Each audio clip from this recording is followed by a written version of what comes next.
കറിയച്ചനുണ്ടോടോ? ആരാ? എന്താ കാര്യം? വേണ്ട. അല്ലേ ആരാ? ദുബായിക്കാരൻ എപ്പോ എത്തി? വാ വാ ഇരിക്കേ. എന്റെ പൊന്നെ കറിയാച്ച, കുറച്ച് കരുണ കാണിക്കണം, ദയ ഉണ്ടാവണം. കരുണ ദയാ അതെന്നതാ സാധനം? എന്റെ ലൈഫ് ഞാൻ കണ്ടിട്ടേ ഇല്ലല്ലോ. കറിയാച്ചന് കാശ് തരാനുള്ളത് നേരാ, പക്ഷെ അതിന്റെ പേരില് അമ്മയും പെങ്ങളെയും ചീത്ത പറയുന്നത് മര്യാദയാണ് അച്ചായ. എന്റെ അമ്മയും പെങ്ങളെയും ഒന്നല്ലോ ഞാൻ ചീത്ത പറഞ്ഞേ, നിന്റെ അല്ലേ?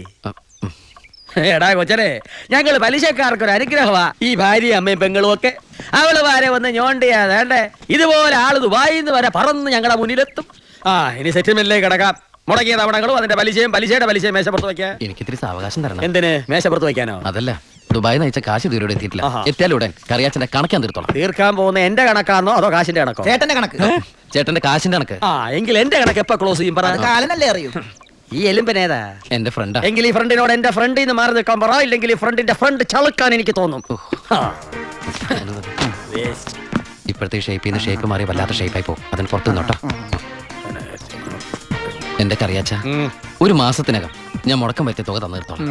ബാക്കി ഒരു 6 മാസത്തിനകം സമ്മതിക്കണം. പലിശ കൂടും. എന്ത് വേണേലും തരാം. ദയവ് ചെയ്ത് എന്റെ വീട്ടിൽ കയറി ബഹളം ഉണ്ടാക്കരുത്. തെറ്റിച്ചാ ഞാനും ശോശാമ്മ നിന്റെ തറവാട്ടിൽ കയറി നിരങ്ങും.